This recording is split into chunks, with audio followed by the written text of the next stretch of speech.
With us today is Aaron DeBoer. Welcome to the show. How are you, sir? I'm well. I'm well. Okay. I like the chime in the background. Terrible. It's absolutely terrible timing. My TV turned on. This Sorry about that. that's no fun. Little This is intro gonna be music. make a Yeah. great a blooper for sure. All right, so quick little intro. Like I said, we have Aaron with us today. He works in IAT. He's been brewing for almost 15 years. He's a do-it-yourself kind of guy. He has built a Keyser kegerator, ice spindle, and a low voltage regulator for his mash recirculation pulp. That's a mouthful. Brews on a Blickman top tier with a 20-gallon spike kettles. He uses a Spike CF10 conical for his fermentation, uses Inkbird Wi-Fi temp control with a tilt and a Raspberry Pi, but that's actually pretty cool. Runs 6-tap Keyser. I'm kind of jealous. I only have a 2-tap myself. He's won Best of Show in 2024 for the Northeast Brewers Alliance home competition with his Dark Mild, which we're definitely going to talk about here in a little bit. 2026 National Homebrew, was it competition, right? First round. First round. Yep. And second place with his pale lager. Passionate about low ABV and low gravity beers. Like I said earlier, he's a member of the Northeast Brewers Alliance and the Rivers City Brewers. He's into working on vehicles, loves cooking, gardening, and grilling. Did I miss anything, Aaron? Hi, Jeremy here. Did you know it only takes a few seconds to like, comment, and subscribe? It's the biggest way you can support the podcast, and it's free.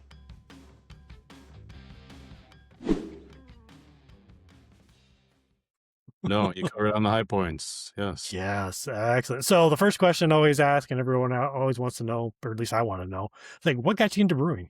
How'd you get started? Yeah. So I had a friend way back. This would have been in 2004. So going back over 20 years at this point, that just came home one day and said, I got this stuff from Northern Brewer. So living in Minneapolis, St. Paul area, we had Northern Brewer here for a long time. And so 20 years ago, they were the place to go to get the stuff. And he came back with one of their starter kits and said, I'm going to make beer. Do you want to help? And I said, yeah, I like beer. That's cool. You can make it at home. Awesome. Let's do it. Let's get down. And so, yeah, we made a couple beers, and then, his interest kind of faded, and I actually moved out of that house that we were in, and it was the summer of the following year. And I thought to myself, hey, I like to make beer, and I'm in my new place. I can make beer. So I actually went over and got all the stuff from him, and then just started making beer. And I really haven't slowed down since, honestly. Hit high points and low points along the way, as we all do, transition from homes and things like that. But I've been in my home for 17 years now, and I've been making beer very regularly in this house for those 17 years. Do you remember what was the first beer that you ended up making by yourself? By myself. Yeah. It probably was a pale ale of Okay. some kind. Mhm. I know I did for one of that summer for a camping trip. I did a bunch of Nice. like an Oberon clone. Mhm. So pale That's a wheat good one. beer. So Mhm. yeah, pale ale, pale wheat, that kind of thing. Yeah, man, that's awesome. So so when you started, were you using like the 3-tier kind of system, or were you using like the mash, the cooler? Back when I started, Mm. people started on extract. And Okay. so Oh, I okay. started with extract and used extract for quite a while. Those first beers were definitely extract with specialty malt. Mhm. So you put the malt in a muslin bag and you steep that bag for a little while, and then you bring it up to a boil, add your malt extract and your hops, and go from there. So I did that for quite a while, Mhm. and it probably wasn't until 2010 or so that I learned more about all grain brewery, and actually started with partial mash. Did partial mash for a little while, where Mm. did some mashing and then added some malt extract to get up to that final original gravity. And then once joined a homebrew club and saw that those guys were and those gals were making full all grain beers, I thought, well, I can do it. If they can do it, I can do it. And asked them some questions. And back then, everybody was using cooler mash tuns with Mhm. a drill a hole in the bottom of an igloo, put a false bottom in it, and you're off and running. So I brewed on that igloo mash tun for quite a few years.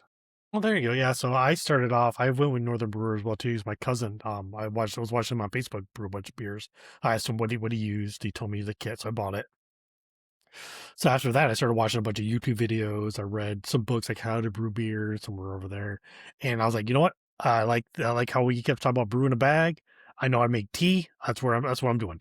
So I got myself a propane tank and I got the burner and I got the pot and all that kind of stuff. And I've been brewing a bag. Like I said, for a little over 5 years now. That's what I've been doing. I still like to do kits every once in a while. There's one kit I super enjoy and I can't recreate it. Every time I try to recreate it, it never tastes right to me. It's a blueberry honey ale. I want more blueberry flavor in it. Like it has a lot of blueberry in the nose because it's an extract blueberry vial that you throw it into like 4 ounces or whatever for 5 gallon batch. But I want more flavor of the blueberries. This is beer from Alaska that my neighbor gets when he goes to Alaska that is fermented on wild blueberries and is just phenomenal. That sounds So I great. want to do something similar to that. Living in the South, we can get some pretty good blueberries from South Carolina. I want to get Michigan blueberries, but it's pretty expensive once you get them down here. All that kind of stuff is always South Carolina is best for me. So we met at HomebrewCon. You were a presenter. How many HomebrewCons have you been to? This was my first one. I've been to 7. Oh So wow, my okay. first one was back in 2014 in Grand Yeah. Rapids, Michigan, actually. There you go. And we drove out from Minneapolis. It was a group of 7 or 8 of us. We had 3 cars, a minivan, and we did the social hour. So we wanted to bring our beers. So we packed a bunch of kegs in the minivan, and yeah, we drove to Grand Rapids as the first one. But yeah, I've been to 6 others since, and So I presented at 4 of them. So this was my wow. presentation as well. Yeah. Okay, well, congratulations on that. How did this one compare to the other ones you've attended then? Well, this one, I was so happy to see how successful it was because I was at the last one, dude, the last HomebrewCon in San Diego in 2023, and it kind of felt like the last one for a minute there, particularly when they announced it being kind of shifted to the GABF kind of version of HomebrewCon, and everybody that I talked to said, that's not what I want. I don't want this to be like a sidecar of GABF and always in Denver, and it doesn't feel like the same thing. And so I didn't attend that, didn't have a lot of interest in attending that. And so I was really happy to see HomebrewCon come back. I was really happy to see it come to Asheville in particular. And when it came up, I waffled maybe a little bit for maybe a couple days, like, should I not? And I thought, okay, no, I'm going to do it. I'm going to have FOMO if I miss out. And there's a bunch of information on social media about how great it was and other people go. And I just didn't want to have the FOMO. And I knew I could likely help too by presenting, because like I said, I presented 3 times before. Like I know how to present. I kind of know what the gist of it is. I know how to work it. And I think I can help a little bit too by being there and providing some of the content. So I was super happy to see it be successful. Club night was awesome. Oh yeah, Club night was, it's always the packed. best. Yeah. It's always the best. And I've been to 6 other club nights, and all of them are good. Some of them are great, and some of them are extra great. I'd say it was a great to an extra great one. I think the involvement of the people was great. Everybody in the costumes and the set pieces, and the setup and all that. And then the beers are pretty good too. I've been to some club nights where the beers were maybe 50-50. Yeah. This was 90-10 easy. Okay, And yeah. so really, really enjoyed myself and had a really good time. And I met a bunch of people there too. So I took pictures and have Gary Glass and Kyle from Clawhammer and Emmett from Clawhammer and Charlie from the meat. Golden Eye Meat, yeah. Golden Eye Meat, and some other people as well. So it was fun to kind of hang out with people, see on YouTube as well, and see some old friends too. I saw some people I knew. So yeah, really good time. Right, And yeah. that was successful. Yeah, I'm not going to try to brag too much, but that I was a tag along of the YouTube hangout. Basically, I wasn't part of the whole lineup, but since I interviewed quite a few people already there, they told me just come on in and hang out with those guys. And then afterwards, I get to hang out with them afterwards, and went to like Emmett was like, "Hey, do you guys want to go to the second best burger joint in Nashville?" Like, okay, why the second best? Like, what's the first? He's like, "Oh, you just get it without onions." Okay. I was like, all right. So it's like a dive bar, which we all know dive bars always have like some of the best food anyways. Yeah. So one of those, we went to a dive bar, went there, went to Diet Tribe afterwards, which was on my bucket list to go to anyways. I just never go because when we go to Asheville, we me and my wife, we kind of have like this little route that we do, and diatribes on the other side of the town. Like I've never been to Sierra Nevada because it's way on the outskirts of Asheville. It's Yeah. actually a totally different town, but everyone just says it's in Yeah. Asheville.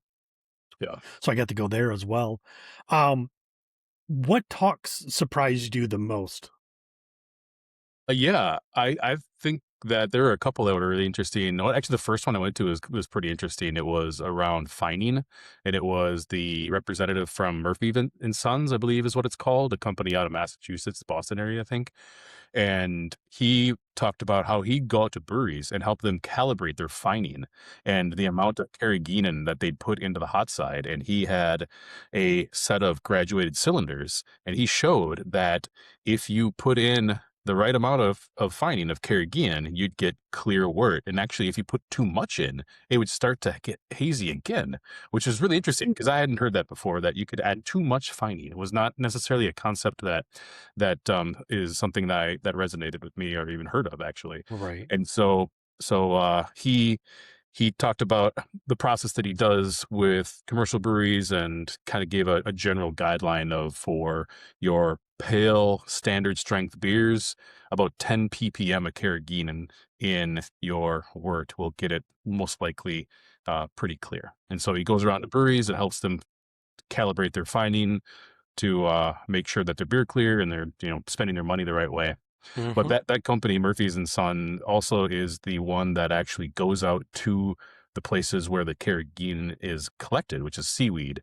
And I think it was in the Southeast Asian area, and they actually contract with an area, and they build solar powered water pumps for them in Okay. trade for access to their kelp fields, to their seaweed Yeah, fields. that's really They cool. also do Yeah. isinglass as well, and they're the ones that are at the fish farm, and they because isinglass is the swim bladder of tropical fish, Mm, and so they are partnered with these fisheries and these fish processing facilities, and they just tell them to throw the fish bladder in this bucket over here, and they mhm. they collect it and then distribute it. So that Oh, one was that's really interesting. cool. Yeah, I think the bulk of the ones I bet you were pretty cool. I'm gonna brag on you just a little bit because I like think yours was the one that really stuck out with me so much that I thought it was the first talk that I went to, but you actually presented at 11 o'clock. And so I had to look up the other two that I went to because I started at 9 and went through. I think one was like oh, basically trying to keep your homebrew club alive. That's not the title. I'm kind of bastardizing that, but it had to, so like the presenter was like things you can do in between the times you guys meet up, because it's usually once a month. I think you guys don't talk to each other and it's quiet, and then you hang out for that one night and it's quiet again. So just trying to give like other ideas to kind of keep the club vibe alive for the most part. And I actually did enjoy that quite a bit.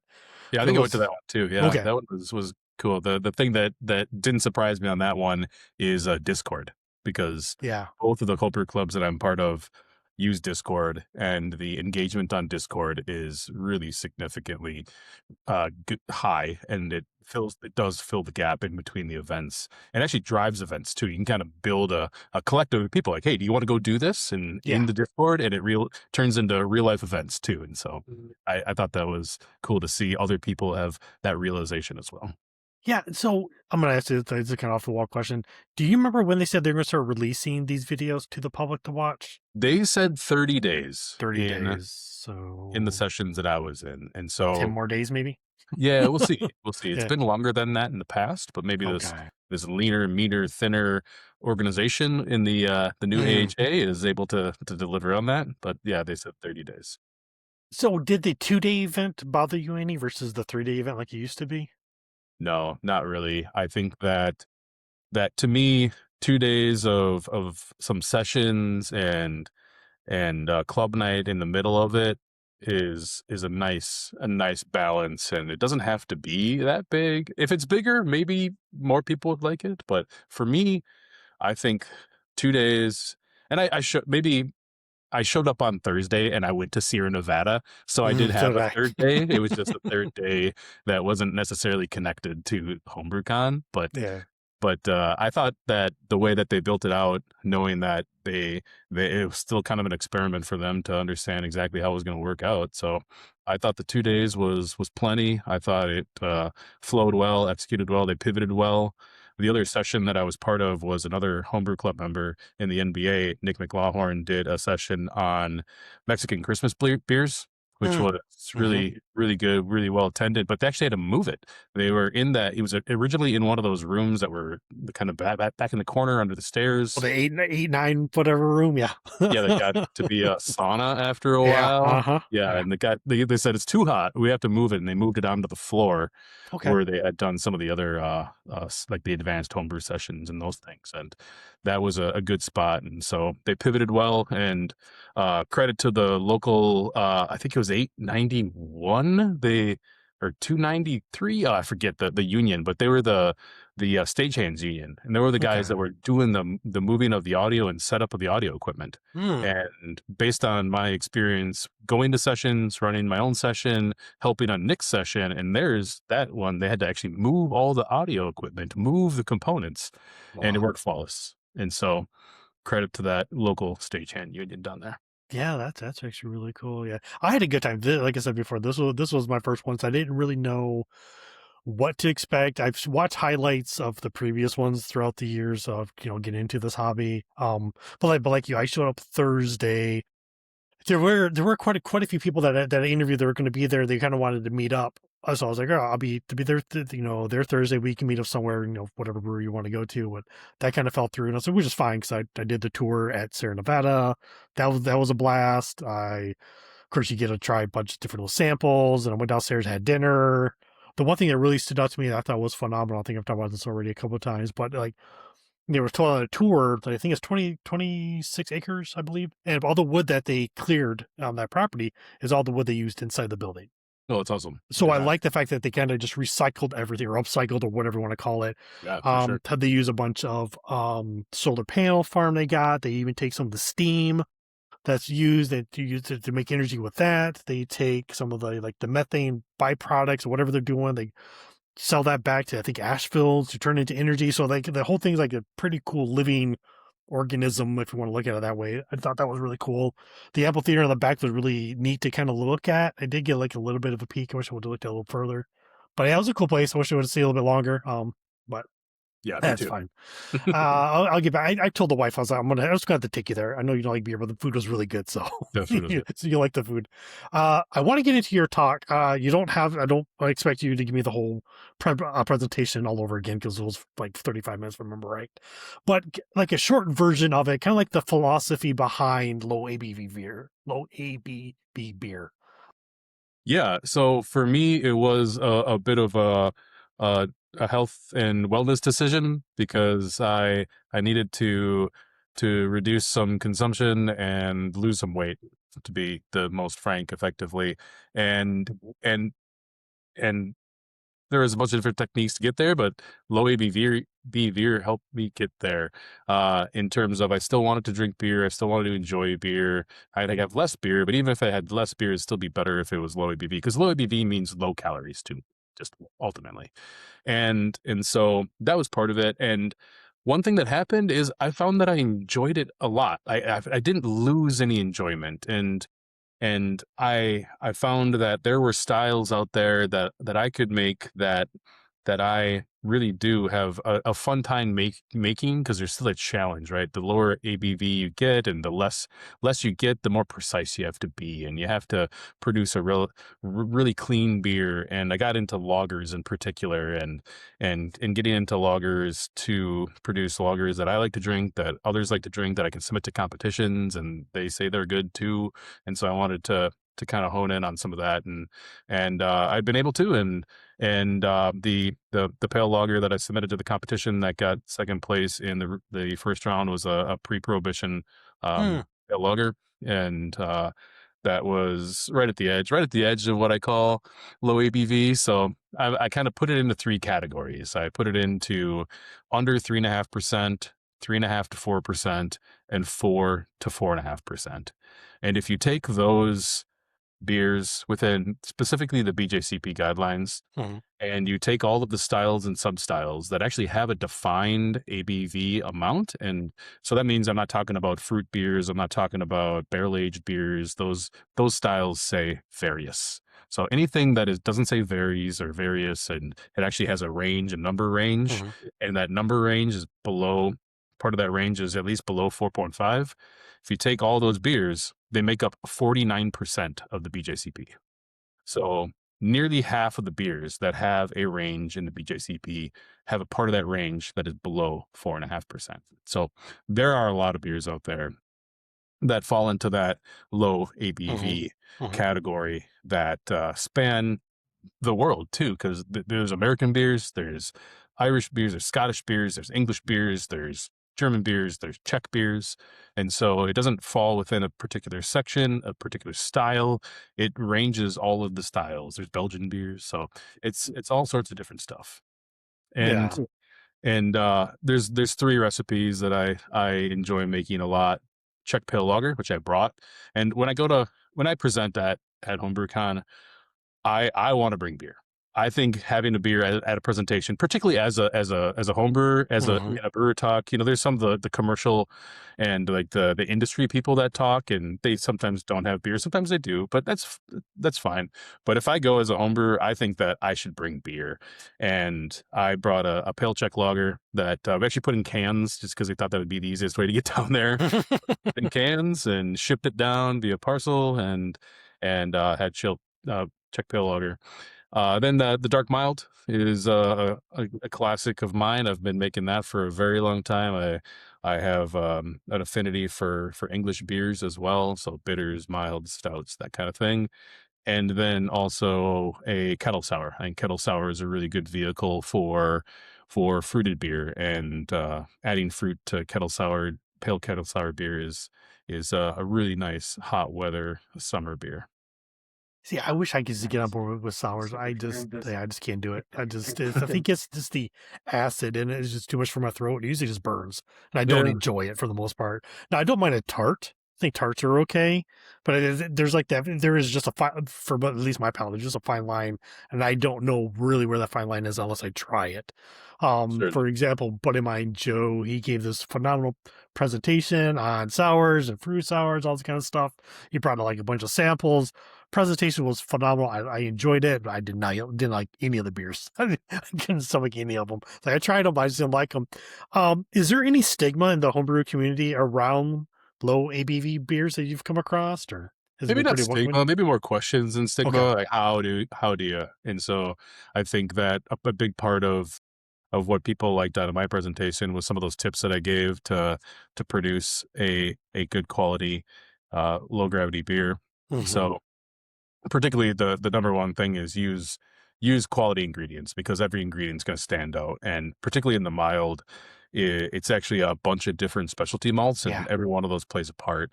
And so using good quality specialty malts from the country of origin too, because those beers are from those countries. Those maltsters in those countries have been making those malts for a very long time. They've Hmm. made those malts for those commercial breweries that have made those beers for a long time. So those malts and those specialty malts do drive that flavor profile. And so I think in a small gravity beer in particular, using the malts that are origined in those countries, that are high quality and fresh too, so that does matter. Malt does stale over time. And so particularly if you crush it, so I Yeah. crush everything directly to use. I crush it day of, and use the the most aligned malt to the Hmm. style. Yeah, that's one thing I remember. I was too slow to pull out my camera, even though you had your recipes up on the screen for a very long amount of time. I just remember staring at the dark mild. That's one that really sticks on my mind. Like, just like you said, just the amount of, even though there were small amounts of ingredients in it, and I just Mhm. like you just explained, like that adds enough character, body, mouthfeel, all that stuff to it that makes it a really good beer at the end of the day. Because like I remember, I think when I saw that you were presenting this talk, I was like, well, how do you make a low ABV beer? I was like, well, I guess you could thin it. Like you can make your full body beer and like thin it with water to cut it down, drop the gravity, and all that kind of stuff. Like is that good enough? Is there enough flavors into it? So I was really trying to really think about before I got into your session.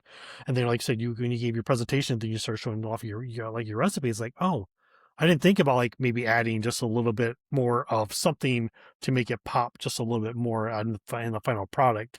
Because Mm-hmm. I'm trying to think of excuse me, I just made up like a,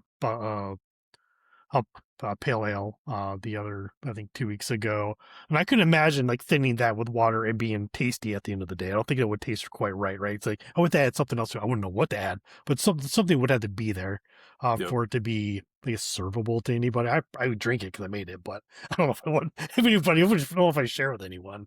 Um, I can is still that tell you the secret ingredient in the mild is the no brown malt. the brown So malt? Okay, the brown malt is the one that provides a little bit of that grainy backbone that okay, fills in the gap. But you have to be careful with brown malt. Too much brown malt will dominate the flavor. So it's one of those things where it takes a relatively light touch, but in that light touch, it can really lift the middle palate and the body perception and the okay, overall flavor of grain, particularly because you want that mild to taste like the malt because it's not a lot of hops, it's not a lot of alcohol, it's that grainy kind of character that drives that style through. And I've given that to people that aren't brewers, that are, they like craft beer and they enjoy drinking beer. And I give them to this beer and they say, "Oh, this is great." And I said, "Yeah, it's about 3.5% or 3.2." I kind of adjust the gravity every now and again where I want it to be. But yeah, it's 3.2%. And they say, "What? How's it 3.2%? It tastes great." Like, well, Ken, it's low gravity beer. It's mild. It's mild. Same as right. it's great. There's a Yeah. reason this beer was so popular, and yeah, it's still good. Yeah, it's I think the argument that you're making is like when people say, "Oh, Guinness, oh, it's so heavy and so strong and high ABV." Like, no, it's not. It's actually Four point two super percent. thin, and it's 4.2%. It's like so. I mean, it's lighter than like I think Miller Lite, if I remember correctly, or Coors Light or something like that. So it's like just because it's dark in color doesn't mean it's heavy. Because I remember when I made a black lager for oh because I wanted to, because I was just some short beer. There you go. That's what it's called. I was reading about it. It sounded interesting. It's like, okay, I'm gonna try this out. I've never had a black lager before. I made it. It's like, oh, this is actually pretty good. I enjoyed this. So I took some up to my buddy up in Michigan. He's like, this is a lager, right? I was like, yes, it's a lager. And I showed him like the recipe. I showed him the article and all that kind of stuff. I was like, it's a lager. He's like, but it doesn't look like. He's like, yes, you're used to an American lager. They're all pale yellow, see-through, clear, all this other kind of stuff. She's just trying. He's like, oh, I really like this. Like, yeah, it's good. It's actually really good. Uh, One so of my yeah, favorite styles these days is Czech dark lager. check our lore. Okay, Tame Pivo, yeah, is the Czech name, but yeah, there's a brewery in Minneapolis called Udapils that they make European style, mostly lager, and all German ales as well. But they have one called Lunar Eclipse. That's one of my favorite beers. And this year, I actually made my first Czech dark lager that I've ever made this year, and it turned out really well. I'm gonna make it again. So there you that's go. one of my favorites. Yeah. That's on my to-do list. I have a little board over here, like all the stuff I want to make, and finally, I made a cloche. It turned out it was okay. I got a pineapple mead going, like I want to. The other things I want to make, I want to do a Belgian double and a Dunkel this year sometime. I know Dunkels are usually more a springish or whatever, but I think I'll probably make that in the fall when I get some more time on my hands to actually sit down and make a proper one. So you won Best of Show, excuse me, with your Dark Mild.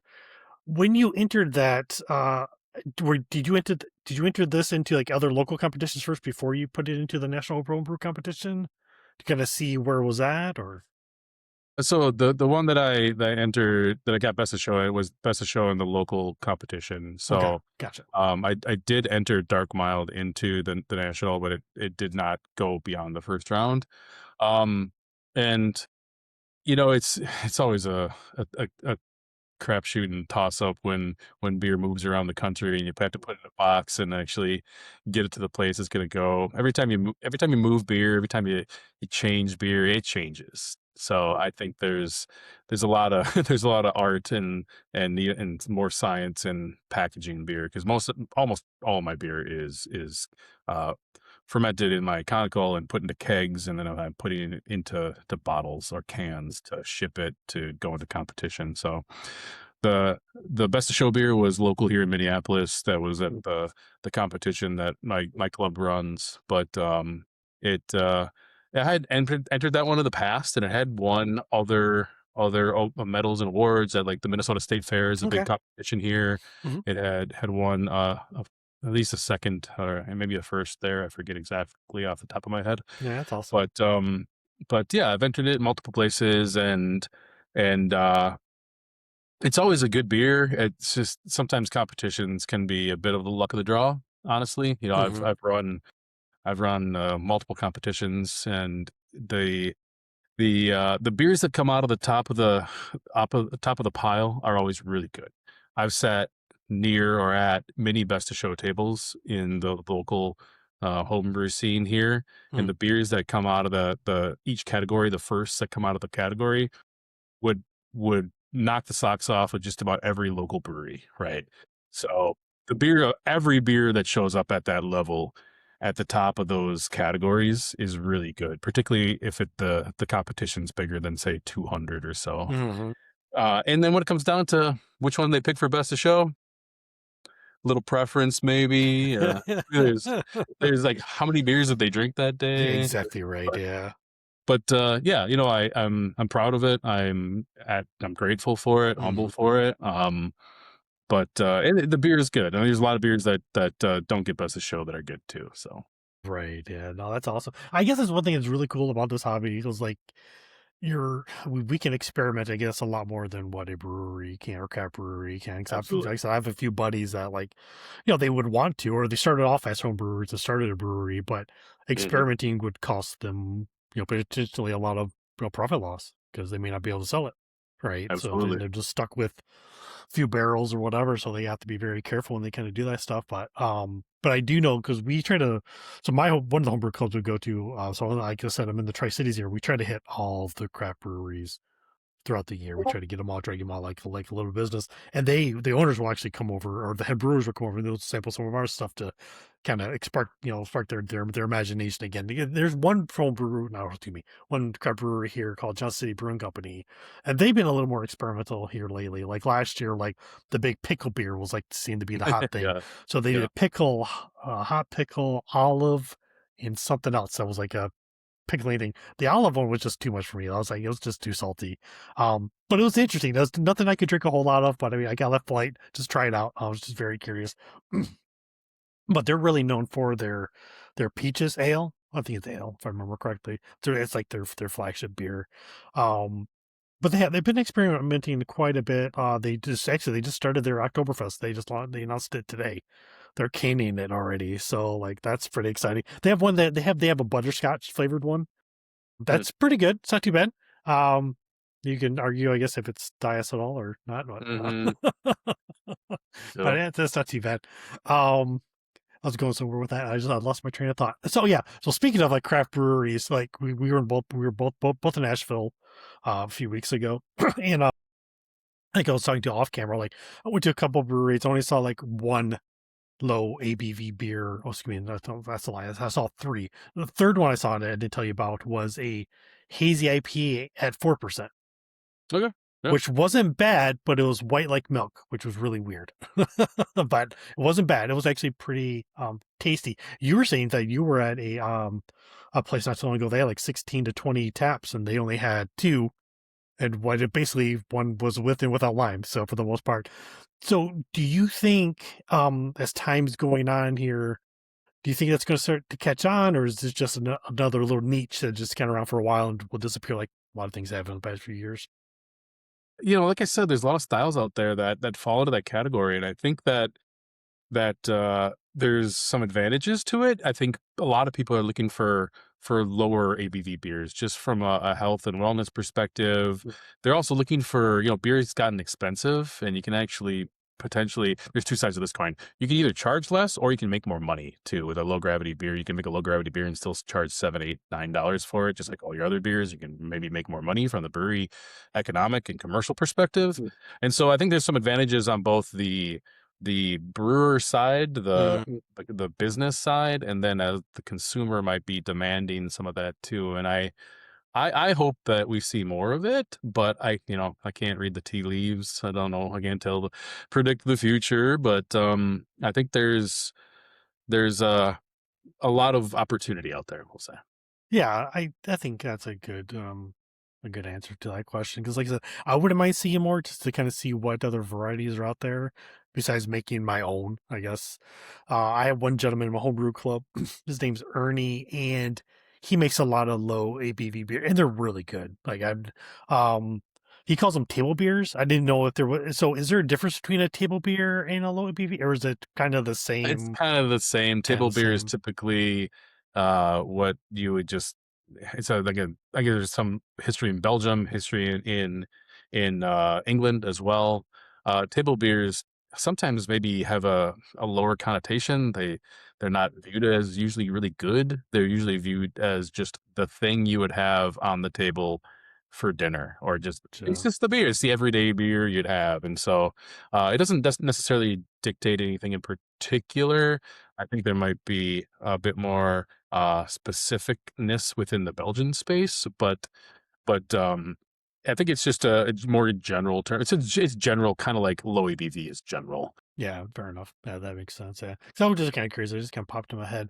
I kind of want to jump over to your second place and with your pale lager. So kind of walk me through that ordeal. Like, so when you got it, you package it up, you shipped it over. How did you find out that you got second place with that? Did you hear the news?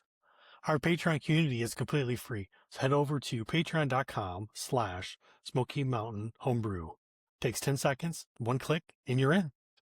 Yeah, so I'll actually back up just a little bit. Sure. So I decided to make a pre-pro lager specifically for a competition that's local here. It's called Deja Brew, and it's a historical That's a beer good name. competition. It's part of the American specialty beer homebrew circuit, Okay. which is kind of fun. It's just competitions that do the kind of unique and interesting things, Mm-hmm. and they are part of that competition. And it's all historical styles and many different styles that are not in the BJCP. So it's an interesting competition to be able to enter, because you can enter things Mm-hmm. that are a wide range of stuff. It's really interesting competition to judge as well, because you're going to try things that haven't been made commercially for 200 years. So Right. it's somewhat challenging too. But I decided to kind of go within the things I liked. I spoke about before. I've been liking these kind of low ABV pale lagers, and so I was like, American pre-pro lager. Mm-hmm. That's right in my wheelhouse. And so I made one. I thought it was good enough to enter. I entered it, and it got first place there and second best of show in that competition. And then I thought, well, heck, if that turned out great there, I'm going to submit it to the national. And it got second place in pale lager in Chicago. And so the first Okay. round is like any other competition. You find whatever region you want to submit to. Chicago is the closest for myself in Minneapolis. There's other locations around like Seattle and others. It's all Mm, across the country. right. And it's just like any other competition. You go and fill out the form and print out the label, attach your label, and ship it to the drop off point, or the ship point. And so Yeah. they release they have a schedule in which they judge. Every city has a different schedule and different timeline in which they judge. And once they judge, they have a release date for the results, and you are notified via email. Hey, you won, and you are allowed. You are now advanced to the second round. And the second round is, so most of the first round is in March and April, and the second round, the final round, isn't until June. And so most beers you likely want to brew again. Some styles maybe you could hold on to bottles, or some packaged version of it for that long, but most people brew again, particularly in the lower ABV or the lighter styles or the more ephemeral styles like IPA and whatnot. And so it is pretty remarkable. The people, like, winning the final round and getting a medal there is really prestigious. It's really quite an achievement, because you do have to you made that beer once and you have to make it again. Most likely you have to make it again to win, because that time is significant. And so those people have honed that particular style, at least, or at least their craft Right. Yeah. wholly. But I did I decided to change the recipe based on feedback. And so Okay. one thing that I didn't do in a pre-prohibition lager is I didn't use I didn't use cluster hops. I used crystal. Crystal's an older hop, but it's not as old as cluster. Cluster goes back all the way to pre-prohibition. And so, but cluster is a bit more earthy, and crystal is not entirely new in terms of hops. It was made in like the late 80s or the 90s, I think. And so it's got some citrus character, and it's got some fruitier notes. And so that was some of the feedback I got both at Deja Brew as well as at the first round, is that it's kind of fruity. And so I changed the recipe, and that I put in more cluster. I put in cluster hops in more places, and I submitted that. And unfortunately, my beer went to California first. Okay. The parcel shipper screwed up, and they send my beer halfway across the country to then send it all the way across the country. Yeah, literally, right? Yeah. that probably didn't do it any favors. But Right. at the same time, the feedback I got from the final round was a little too much of that kind of earthy, grassy kind of character. And since I only had one time to make that recipe, one version of making that recipe, I think I maybe added too much cluster, kind of lost some of that bright character, that citrus character that is, even though it may not be perfect to style, people still like that. And so, Makes yeah, sense. Yeah. live and learn a little bit on that. And I'm going to make that beer again, because I really enjoyed that beer back on its original version Okay. with the crystal hops. And so I'll see that beer around again and share it. Yeah. There you go. So yeah, I kind of want to go back to, I guess, to the award ceremony. We didn't really talk about that. That was my first one too. Like everyone was telling me, like, you don't want to miss that. I'm like, okay. So I remember going there, and right when they first announced, like, the first person, I think would get like third place, Jim Bob from, blah blah blah, and the whole crowd just went insane, and you heard nothing afterwards, and that went on for every single style, 3 times per category, the same energy. But you always had that one guy screaming, "Join a homebrew club!" Yeah, for the ones that were yeah. I was just that was kind of funny to kind of listen to that. But I mean, at the same time, it's like, hey, he did a good job of not being a homebrew club, right? So, because I feel like being in a homebrew club, you could have your buddies taste your beer, like, okay, is this award worthy? Should I enter this, or what category should I enter this in? I think it's a brown ale, but it tastes like this instead. Da, da, da, da. So you get all that kind of really good feedback. So I give a lot of kudos to those people that had none of that. I'm assuming they didn't have any of that, because they didn't join a club. Right. Or they have other people that they put their beer. Exactly. Yeah, Yeah. maybe. Yep. There was one guy I talked to. He doesn't belong to a club, but he's really good friends with like a couple of breweries. So he goes there and have those guys try his beers and gives them pointers and stuff like that. I can't remember what episode he is. Like, he's number 5 or 6. And he's Ryan Thompson. He's from Florida. He's a yeast collector. He has like 30 different strands or something like that. He has a lot. Does he freeze them, or how does Yeah, he... I think they're all frozen for the most part, from what I understand. I know he keeps some in the fridge when he gets ready to brew. He reached out to oh crap, it's the big brewery out east. Not east, west. Samuel Adams. No, it's the west. I'm sorry. No, is it Washington? Maybe Oregon? One of the two. Anyways, he wrote them an email, just a cold email, like, "Hey, I really enjoy your beer.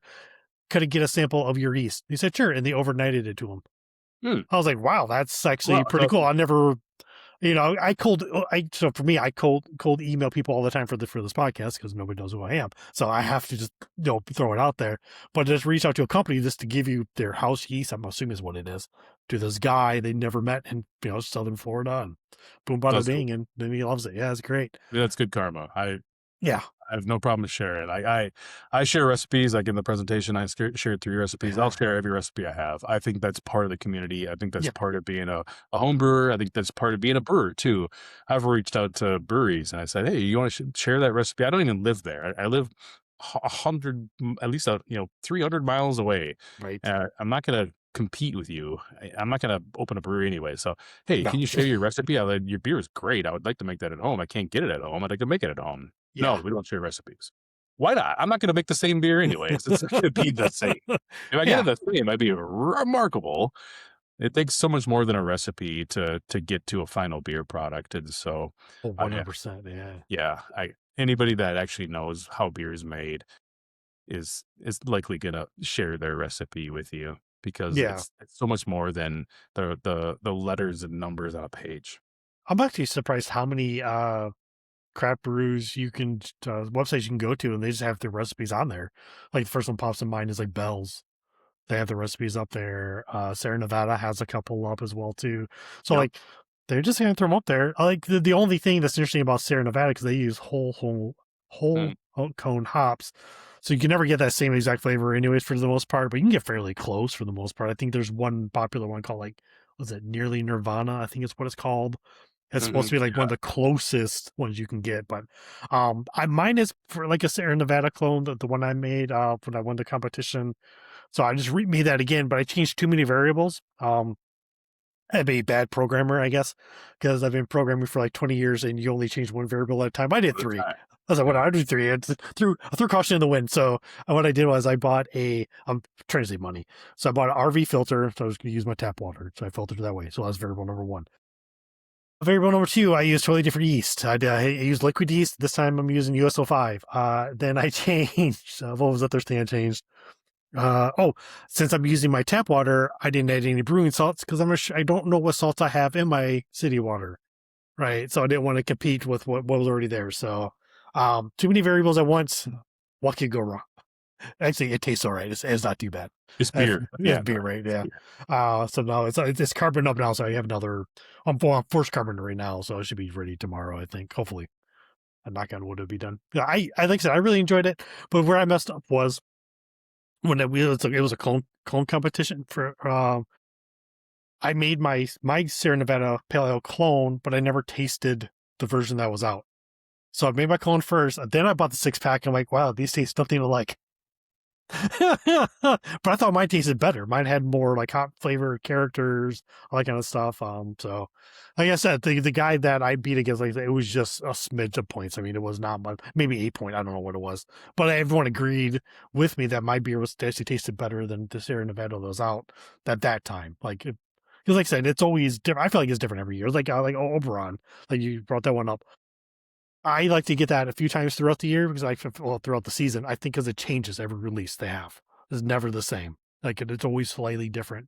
That's one thing I've noticed. Again, being from Michigan, is another very popular beer that most people drink, right? So I can't think of the other one now. They have one that's like the opposite.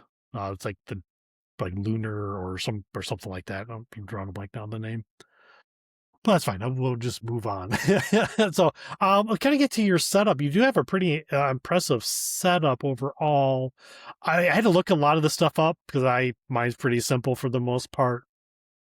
But one piece I definitely want to talk about before you start talking about your gear is your ice spindle or ice spindle, however you want to say it. What drew you to that over versus like the tilts or the pill? The Wi-Fi, direct Wi-Fi on it, and so the yeah, having direct Wi-Fi means that I could have less infrastructure to support using a floating hydrometer, and actually had an opportunity to buy some that were mostly finished too, and so I was able to not put in all the time. And actually, I've collected a number of them, and I've bought them off other members of the club. Actually, I have 4 of them. Wow. So yeah, I like those because, like I say, they're direct Wi-Fi. They're a little bit harder to manage, and I think that's why people wanted to sell them because they're not quite as fit and finish as maybe a tilt where you're able to just use an app and go and look at it.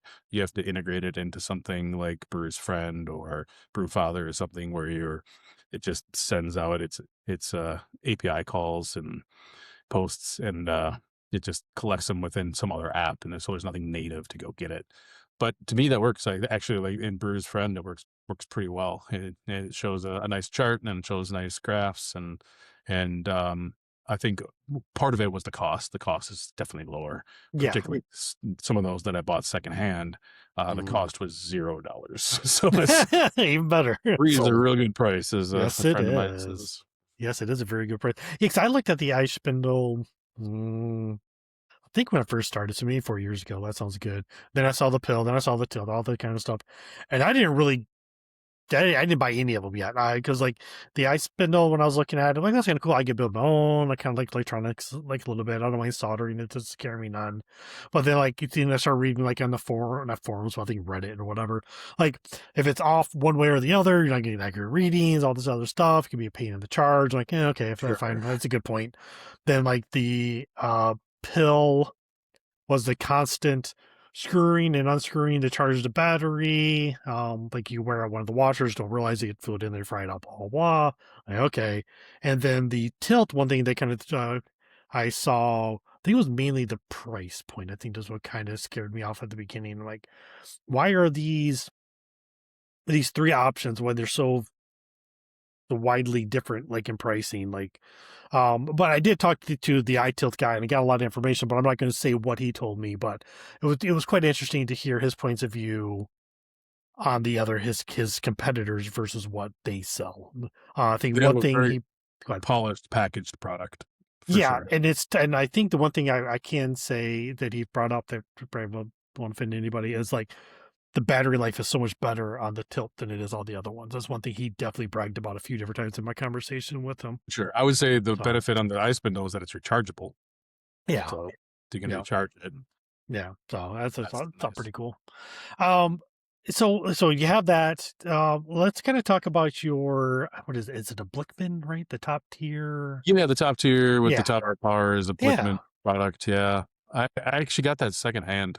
I Nice. bought that secondhand. Yeah, maybe even 10 years ago now. Found a really good deal. The guy was moving away and he didn't want to move his giant brew system. He was moving halfway across the country.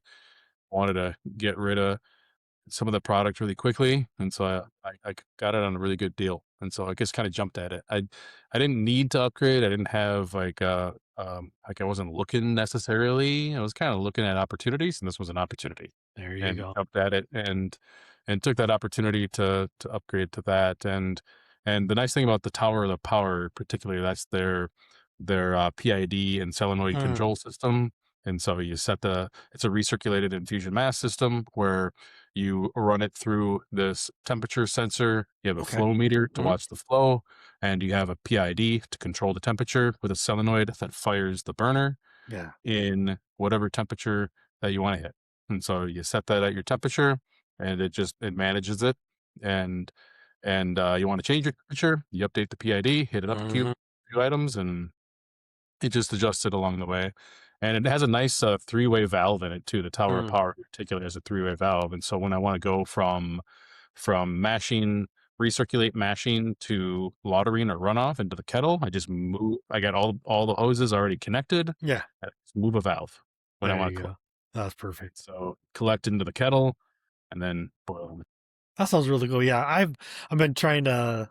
Hopefully this year I go brew with some other buddies of mine. I've seen a couple of different setups, and it's just really neat to see what other people kind of brew on. Yeah, for sure. Just like my buddy Joe, he still uses like the cooler method for the most part. It's really simple. It's nothing fancy. You know, it's just really, I like it. It's cool. I mean, 'cause like brewing a bag, there's nothing fancy about it whatsoever. You just use a bag and throw grain in it, and I stir it every. If I'm doing like an hour long mash, I mean, I've sort of like every 15 minutes and then kind of do the temperature dance a little bit because it may drop or all that kind of stuff because, it's hotter on the bottom, cooler on top, mix it up, kind of adjust all that kind of fun stuff, which I don't mind. It's fine for me. There are times I wouldn't mind getting like an all-in-one, especially winter time. No, I don't get as cold as you guys get up north at all. I mean, we do hit 0 once in a blue moon. It's like very, very rare, but we still get like 30-degree days and stuff like that, which is cold for us. So my garage gets about 50, 45 degrees. So it's more of a pain in the butt to kind of keep the propane running the whole time.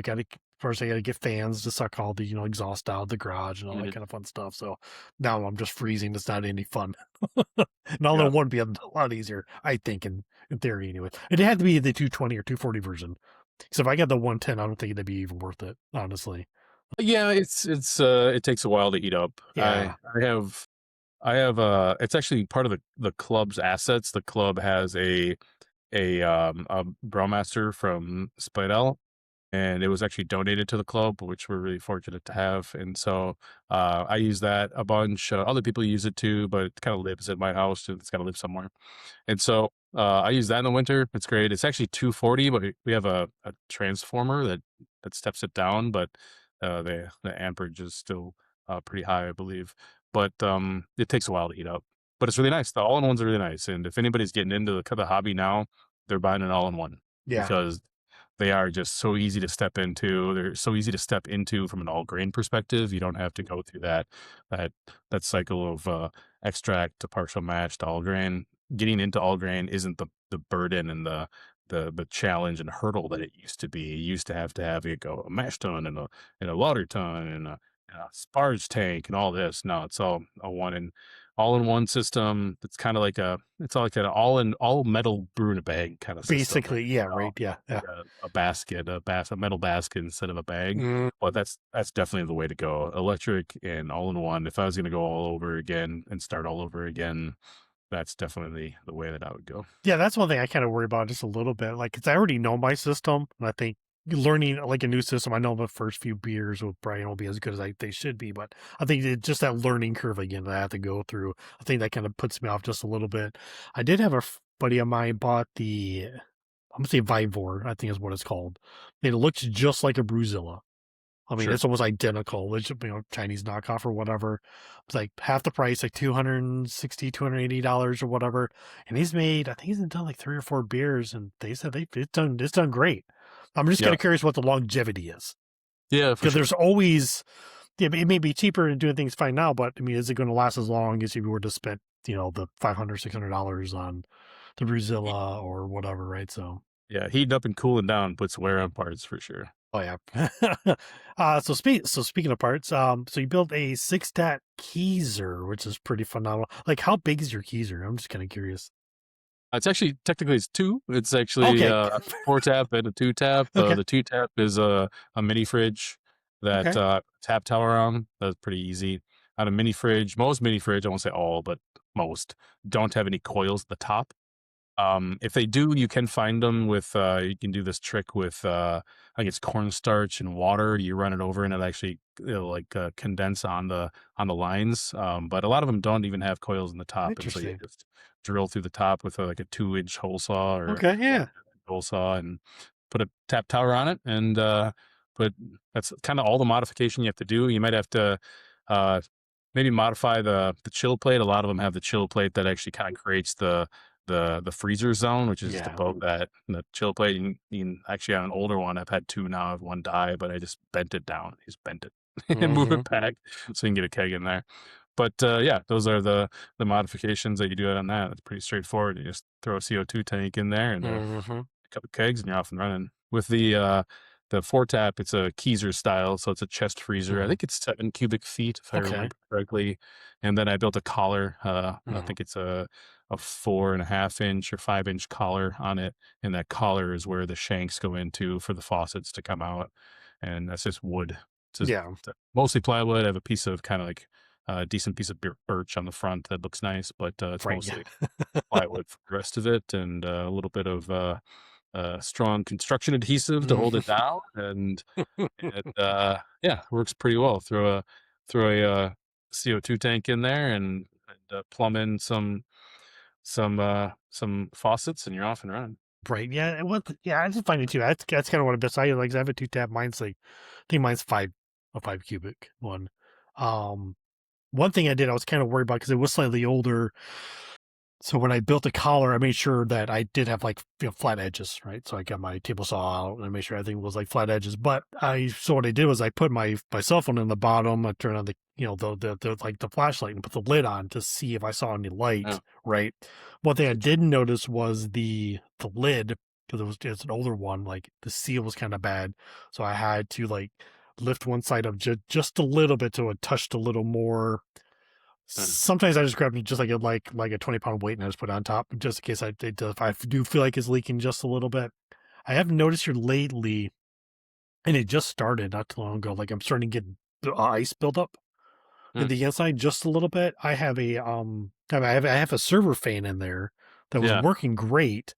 It kicks on every 2 hours and just circulates the air and stuff like that. But the last couple months, it's just been freezing up a little bit. Like I just removed like almost like an inch thick ice out of there today. Oh, wow. I'm like, man, why are you doing this? So I need to investigate. I mean, I wonder if it's leaking again. I'll probably put a flashlight in there and see if it like if the seal's even more wore out than what I think it is. And I'm not sure if I can replace the seal because, like I said, it's a pretty old Mhm. freezer overall. But I'll figure out something. Maybe I can get like that foam stuff or whatever, use that as a seal. I don't know. Mr. Arctic or whatever that stuff's called.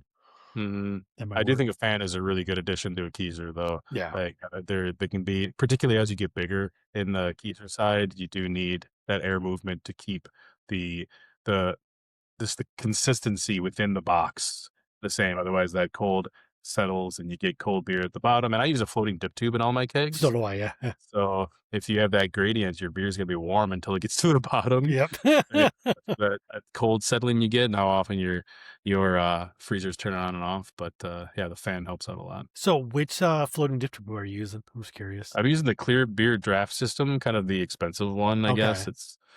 It's they're more than, yeah, I bought most of my kegs 10, 20 years ago. So those kegs were cheap back then. And I think the clear beer draft system is like $40 a piece. So they're Okay. kind of expensive, but they work great. They Yeah. work So awesome. I'm using the floated two from Trong. I Okay. don't know if you've looked at those or not, Yeah, but I've seen those. like, Yeah. no beer left behind, which I can agree attest that yeah, whatever crap you get, you got the bottom, like all the beer is gone. It's just the junk after built on the bottom of it. It's actually those aren't too badly priced. I think. Don't quote me. Maybe $30, maybe under $30, Yeah. something That's all. like that. But I have two. I need a third one. I bought his spunding valve as well too, which is really Okay. cool. It's called the Spundit, and it is like this Swiss Army knife of spunding valves because you Ah, can daisy chain kegs to it. So huh. you can so if you know you want like 12 psi for 2 kegs or more, I've done that. So you can daisy chain. You can even take the excess gas that's coming out to purge other kegs so you can push CO2 out or potentially start to pre-carb another keg. So it's like all Mm. these little things you can do with it, which is I think I paid $65 for it. And like there's nothing else on the market that I saw at the time that does it. Plus he's a do it yourself kind of guy. I figured I'll just help him out as well too. And he was such a nice guy because he wrote me an email. This was back in 2022, I think. He was like, "Hey, I saw you bought this and this. I'm just kind of curious. What do you do, boss? Well, I'm a home brewer, and it's my birthday present to myself. So okay, well here's my picnic tap. You can have that as well. So he sent me a free picnic tap, which is a little device." And just has like this little turn knob picnic tap on there where you can control like the foam and flow at the same time with Oh, it. that's cool. That's really, really neat. I don't Nice. I don't know if he's still selling that one or not, but it's really neat, especially when you do like under pressure. You just want to kind of see where it's at. So I just pop that on there, I just turn it on, turn it off, I'm done, clean it because it has like this little I'm calling like a worm gear in there. There's a little spiral thing Mm. in there. I think that's how the flow control actually happens. Besides, like like how far you open the valve itself, it's actually really neat. If you come across one, like just play around with it. You'd be pretty impressed. Like to say, it's just a tiny little thing. It does some really Nice. awesome stuff. I kind of want to get into some of the clubs that you belong to. It looks like you belong to a couple. So Mhm. you got the Northeast Brewers Alliance and the River City Brewers, which is a pretty cool name. Mhm. So you belong to so I guess what's different about these cultures and what do they offer slightly differently? Yeah, so I've been a member of the Northeast Brewers Alliance since 2012, and Okay. they've been around since about 2010. So I've been there a long time. I've been a president a long time now. I've been the president about 10 years. Well, So congratulations.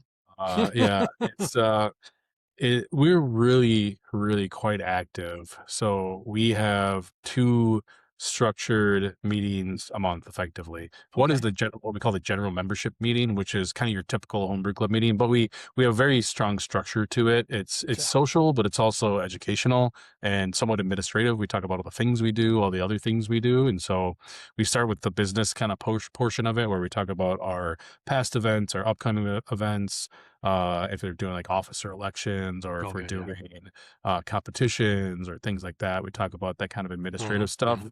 And then the second section is some kind of education or experimentation topic. Okay. And it could be a guest speaker, like we've had Dana from Five Star come in to talk recently. We do a bunch of kind of brewery experiments. One of my favorite from the past is a specialty malt experiment where we Mhm. have a recipe that has the same base malt, the same hops, the same yeast, but we have a different specialty malt in each of the beers. And it That's could be cool. 5 or 7 beers, and we taste those beers in that moment. Mhm, mhm, We also like to do triangle testing, so kind of like the brewlosophy style mhm. of evaluation and statistical determination. The next education topic that we're going to do is a triangle test, try and make some um, American standard lager Okay. and a little bit of a different aspect of it that we'll Mhm. triangle test. So uh, yeah, that education we value a big part on the community and education. So making sure that when people are coming to the meeting, they're getting some value out of it. They're learning something new. They're Yeah. experiencing something new. And we have a pretty large group of people. We have about 65, maybe Wow, maybe up yeah. to 72 members now, if I'm thinking back right. But yeah, we have at least 65 members. We typically get about 30 to 35 of them at a meeting, depending on the time of year and the month. Yeah. And so we have a really good turnout. On the other side, the River City group is a bit smaller. They do one meeting a month in a brewery, and they've started to do a bit more, started to get more involved. They have a barrel project now as well, and Mhm, they're doing some interesting stuff. And they have they're kind of building their group out. It's they're mhm. getting some good people every now and again, which is cool. It's always surprising to me. Like, on the NBA side, we met about at the end of COVID, we met, Okay. and with the idea, the leadership met and said, "Where is the homebrew club going to go? Where is homebrewing going to go? And how is it going to Right. change?" It felt like we were at an inflection point where there's Mhm, so many breweries. People didn't have to make their own beer to get good beer, and even then, the brewery space is kind of starting to contract a little bit. mhm. Beer was going a bit out of style. Maybe it felt like. But it's been the opposite. We've gained members over the last 5 years. It's Okay. remarkable that people are either coming back to it, people are exploring in different ways. Mhm. We have some people that are really interested in making sake and Okay. mini Yeah. Interesting. cider, and Yeah. so it's not just beer, it's all the fermentables. And so yeah, we are open to anybody and everybody that just likes to ferment things and make beverages and have a good time doing it. And like I say, we do a bunch of events. We do a summer party, we do a winter party, we do a competition, we do some things that are just kind of outside of the brewery space. We do bike rides, we recently started this year a disc golf league. So we're Okay. just kind of Yeah. get Yeah. these people, we all like to be together. We all like to drink beer doing it, and riding your bike to a brewery and having a beer is a pretty good time and a pretty good excuse to have a beer too. So Exactly. Yeah. So, how are you guys like attracting new members? I mean, are you advertising? Are you? I would say we ask that question every time. The meeting starts. I ask the question, "Whose first time is it?" Raise your hand, and we ask those people, "What's your name? How do you brew? What do you like to brew?" But the other question is, "How did you hear about us?" And 90% of the time, it's your website is active, and Okay. I went to it and it was alive. It was alive, but also active, and it was updated. And you're doing new things. You're doing the things that are interesting to me. And so we try to post regularly on our website and our social media. That's a And good so idea. we are active on the internet, and that's how people go find things these days. The other Yeah. Yeah. 10% or maybe even 25% are referrals. So people know people and they Yeah. bring them. Just kind of brought them up. Yeah. Because I like if you look at the one homebrew club I'm part of is called Brunette, and on Facebook it says 330 people. That's not right. That's false.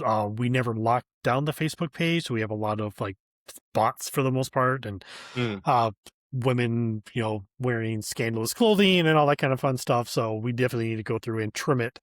I think on average we probably have between 15 and 20 probably actually show up. I designated myself a few years ago as the club's non-official greeter.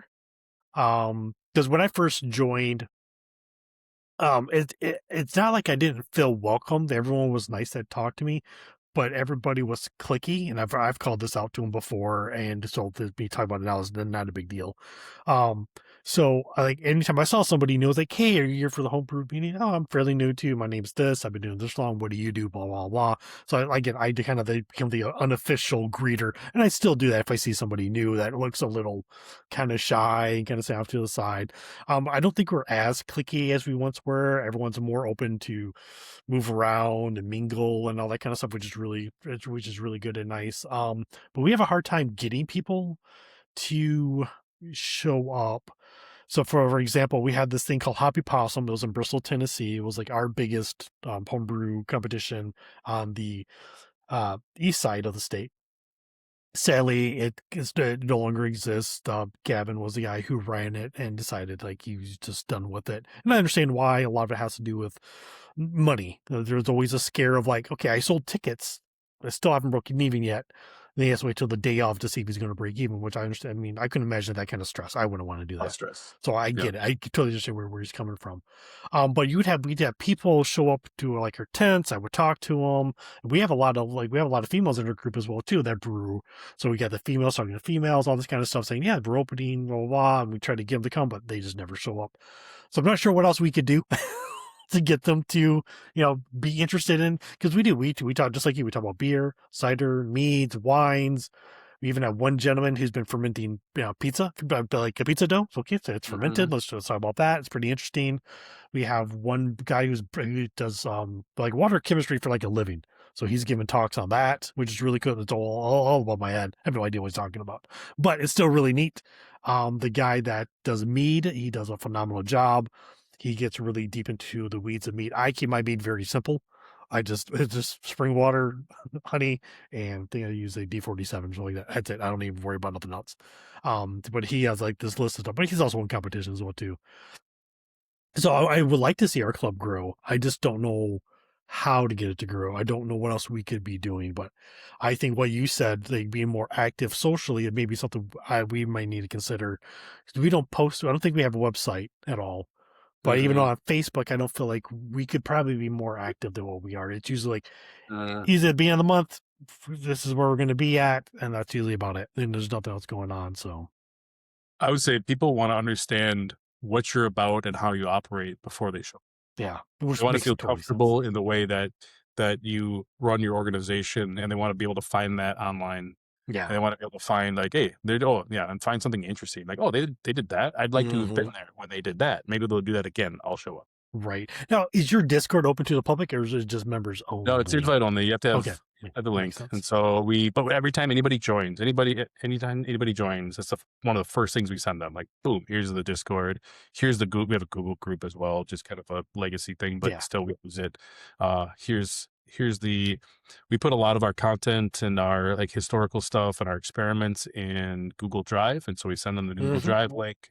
And so, yeah, we send them the connection points to all of the digital components Yeah. right away Oh, as that's soon as we awesome. Yeah. So like a big welcoming package, basically. Yeah. can. Yeah, so that's so Yep. cool. Yeah, so yeah, I think because like I went to two of the meets about keeping homebrew clubs alive for the most part. So I'm trying to keep all the information in my head because on my meetings in 10 days, I want to talk to them about that kind of stuff. Like these are things I can learn. Maybe we can start doing this stuff because we all know the hobby. But obviously, it doesn't sound like where you're at, but where I'm at, like we've lost breweries. Even some Yeah, we both. members don't come around as often as they once did. The hobby's kind of dipping down. But I know there's people out there that would enjoy doing something like this at least maybe a couple times. I mean, maybe they don't want to spend the money by getting into the hobby all the way, but maybe showing up and brew with somebody. I don't Mhm. know. I think it's just that I've only been a part of like a few different communities that are as welcoming as this one is. I don't feel like Yes. there's any gatekeeping in here.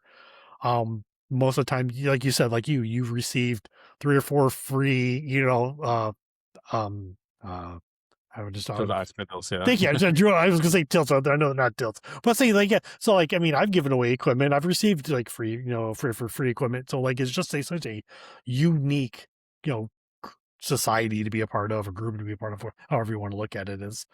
Yeah. Um, Yeah. It's great. Yeah, so I kind of I think I'm gonna skip that. I kind of want to get into. So we talk about the clubs. Okay, I'm gonna ask at least one question because I am kind of curious. So you say you do IT leadership. I'm a programmer. I've been a manager as well. I've managed engineering. Like I've had a crew like 15 people before, which is just 10 too many to effectively manage. So I did that for a while, and now I just do other odds and ends. Does any of your work life affect the way you brew? Um, through directly, maybe not. Okay. Because I'm in leadership now, so I manage managers, I lead managers, and so but I used to be an engineer, and so I certainly like that aspect of it. That's why I like beer making. I like brewing, is it's this blend of art and science, and you have to understand the science to be able to flex the art. And so I do enjoy that part of it. But I think the thing that these days does parallel is leadership of the club and leadership at work. Yeah. Yeah. So I think in that way, I I have been a better president as I've grown as a leader within Hmm. a a business organization, and trying to bring some of the things I've learned there to the way that we lead the club, and making sure that we're like taking stakeholder advice, and taking the people that are there, that want to give, finding the talent, right, and finding the people, and how do we do succession planning, and how do we engage people in the way they want to be engaged, how do we retain people, and how do we get new people at the same time, what are the ways that we are able to reach out and interact and connect with people that they find value in. So I think that's probably the area that they Yeah, kind coalesce of. the Yeah, right now it's actually pretty good. How do you find yourself like using like a Kanban board? yeah, not quite that many tasks, Okay. yeah, but yeah. And for those that don't know what it is, just Google it. Or I think it's by Toyota or something like that from quite a few Mhm. years, like the 80s or something like that. It's actually a pretty neat philosophy if you want to nerd out on something different. Yeah, we don't have, user stories in the homebrew club, yeah. That'd be hilarious. I couldn't even imagine how they would go, but that'd be so funny. Oh man, that's great. I do want to get over to like the rapid fire questions. This is one of my favorite parts of this whole thing. So, like I said earlier, first thing that comes to mind. But if you want to get into the weeds a little bit, it's totally fine. It doesn't bother me none whatsoever. So, which one are you more proud of as of today? Your dark mild or your pale lager? Oh, it's tough. Um, Dark mild. There you go. Uh, do you find this is more like a yes or no question? Do you find like the Raspberry Pi to be essential or overkill? I think the Raspberry Pi has a very specific use case. It's aligned with the tilt, and so it's using the OS that just supports the tilt out of the box. It's really easy to just load that OS on it and get it on the network, and then it just works. But I do like it. The best thing about it is in combination with the Wi-Fi Inkbird. So anywhere that I have an internet connection in the world, I can monitor my fermentation and then adjust my temperature because they are all internet connected.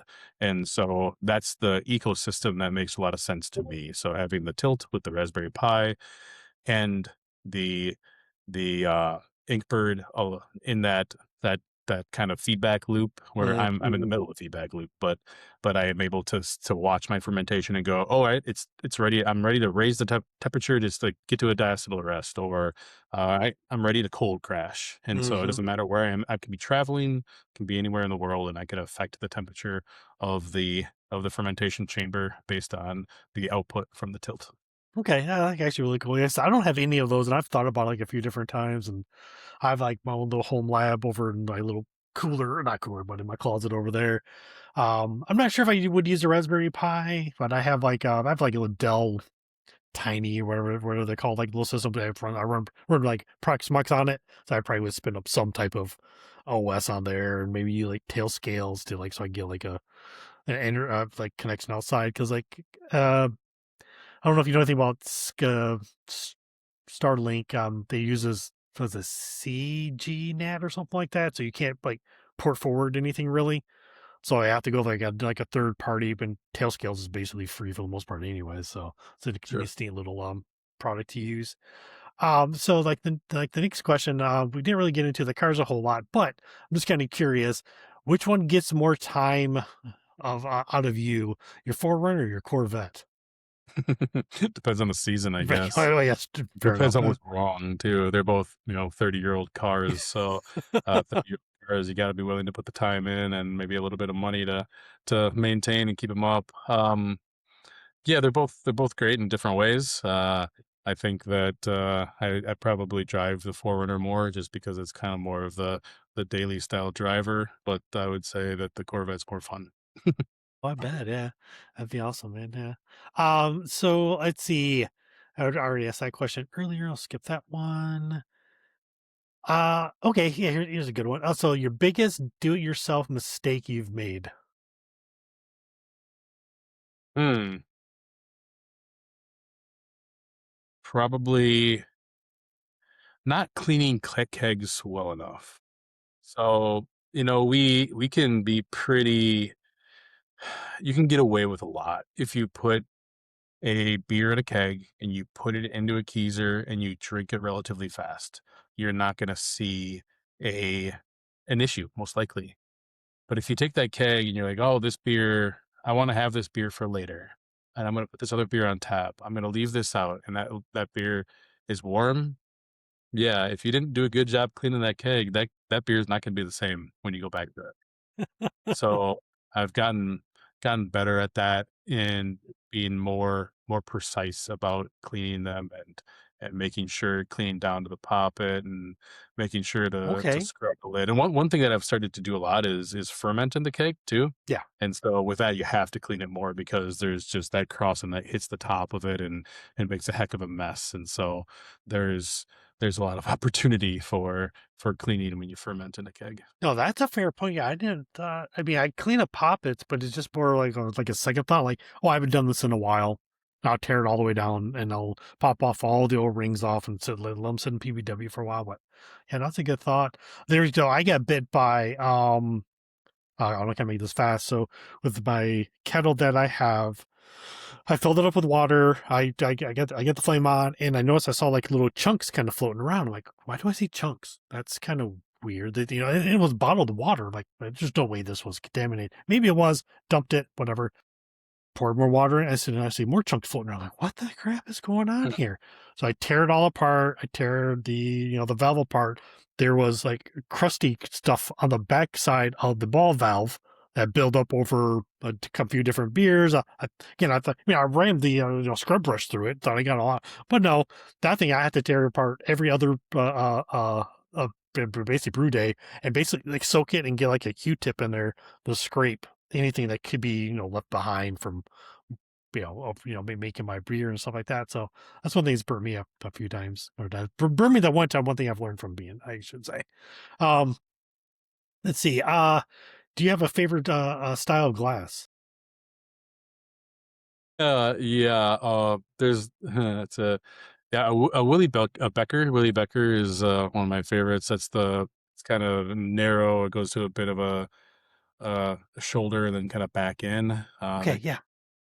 They come in, 10, 12, 14, 16, 18 ounce sizes, 20 ounces, I think even. Oh, wow. I like those a lot. What I have the most of, though, is shaker pints because they stack, they're cheap. Like, we go to the thrift store and buy them. We go to the thrift store and buy shaker pints for $1.50, $2, Right. $3. Yeah. They're brewery branded. Yeah, and so I got this one Summit, which is a local brewery here. I'm pretty sure I got this one at the thrift store. And a bunch of them, I don't care if they break. I have people over drinking beer all the time. We drink beer in the garage, drink beer on the patio. If you drop it, knock it over. I don't care. People are like, "Oh, so sorry, your glass broke." Like, that was $1.50. I do not. I have cheap shaker pints because this happens, and so I probably have the most of the glasses I have are definitely, not probably, definitely shaker pints. Are they the best glasses? No. Are they the best glasses for certain situations? Yes. That's kind of that's my go-to. I just end up just grabbing that most often. I do have a bunch of different ones for like different styles. I just don't feel like digging through all the glasses to get that one. I just grab just the pub pint. That's usually what I just call it and just go with it. Um, is there a brewing style or trend you like to see go away? Divisive. Yeah. I wish that hazy IPAs would get better. I don't know if I wanted to go away. There's just a Okay. lot of hazy IPAs out there, and um, I used to drink a good amount of them. But yeah, so many of them are just okay. They got a lot of hot burn, or Yeah, there's that's no my balance problem. to Yeah. them. Everybody, they were the hot thing for a while, so everybody made them. You go into a brewery, you see one because everybody asked for one, even if that brewery didn't want to make one. So yeah, that. Okay, fair enough. Is there one you like to see come back? Come back. Um,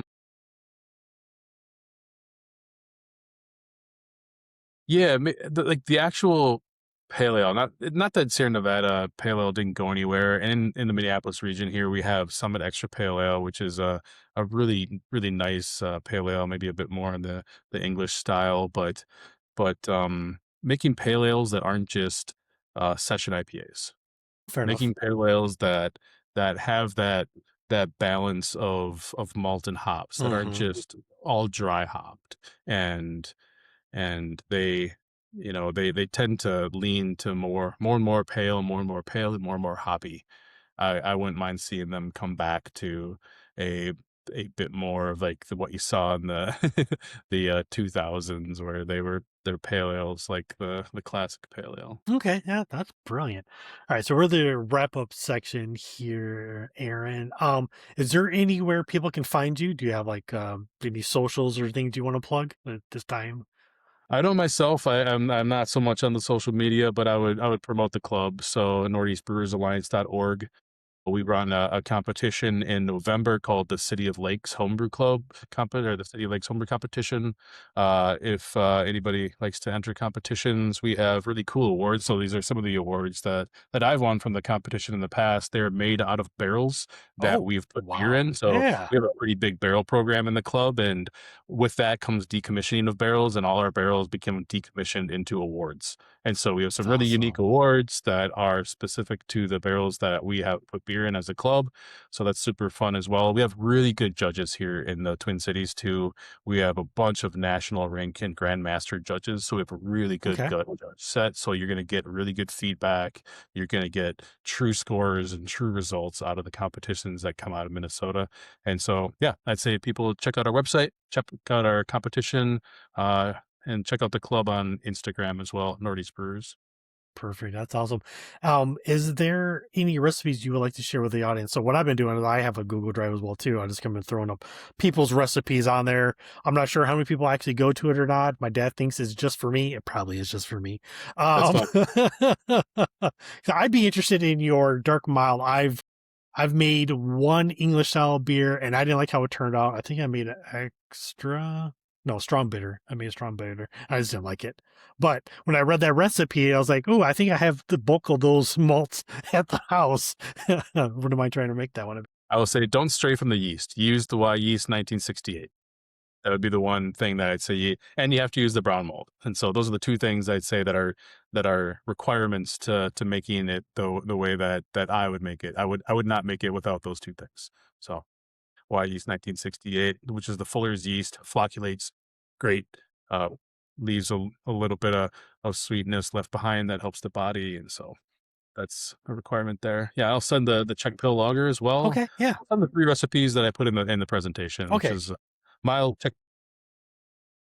okay, perfect. Last question: is there anybody you would like to see me interview next?